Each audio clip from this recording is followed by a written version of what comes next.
Samudra. This started in the year of 984 CE and ended in the year 1346 CE. CE means Common Era. So after the Chalukyas that became very weak in Karnataka, it was Hoysalas to become very strong enough to rule Karnataka.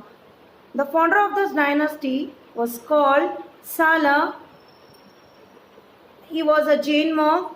Suddhata, he fought with a tiger. You can observe the picture over there, children. He fought with the tiger and killed it near Susiviru in a village, and today it is called as Angadi in Mudgere Taluka, Chikmagaluru district. And it inspired the people to exclaim as Hoysala. Sala, he established an empire. The kings made significant contribution to literature, education, art, architecture, and irrigation.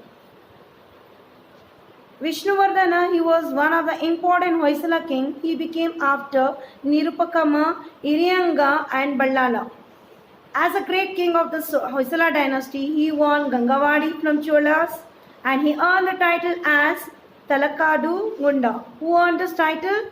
That is a great king of the Hoysala dynasty. And he gained in victory, and he built a temple that is called as Kirtinarayana temple in Talakadu and Chanakeshwara temple at Belur, and he also expanded his kingdom and defeated by the Chalukyan king called Vikramaditya VI. Ramanujacharya spread the message of Vaishistadvaita sect in the Chola kingdom, and he became Vittadeva Vishnuvardhana, court under the patronage, and spread his faith in whole of Karnataka. The contributions of the Hoysala had brought into practice, that is, the provincial system of administration, the power to rule, and that was given to the prince, queen, and the royal family. And they looked after the administration of the Nadu and the Vaishyas.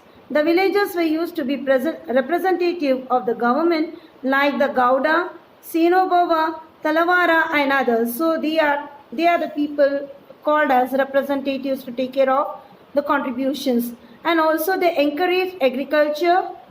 The Hoysalas built innumerable lakes like Balaraya Samudra, Vishnu Samudra, and Shanti Sagar. So these are the lakes constructed during the period of Hoysala period.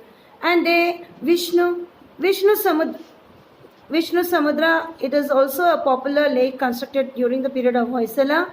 And the cities, they were used to guild among the people, and they had different type of occupations during the period. And land revenue was a main source of income of the Hoysalas.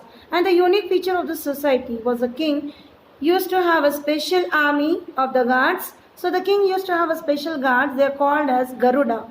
And when the king died, the guards would also sacrifice their lives. So that was a very great and love attachment of the king towards his guards army here. The Agrahara, Mathas, and temples are the centers of education, and they were very excellent educational institutions. The places like Melkote, Salgeme, Arsikere, and other places. And what do they study? They study about the Veda Shastra, Kannada, and Sanskrit that was carried on in Hoysala period.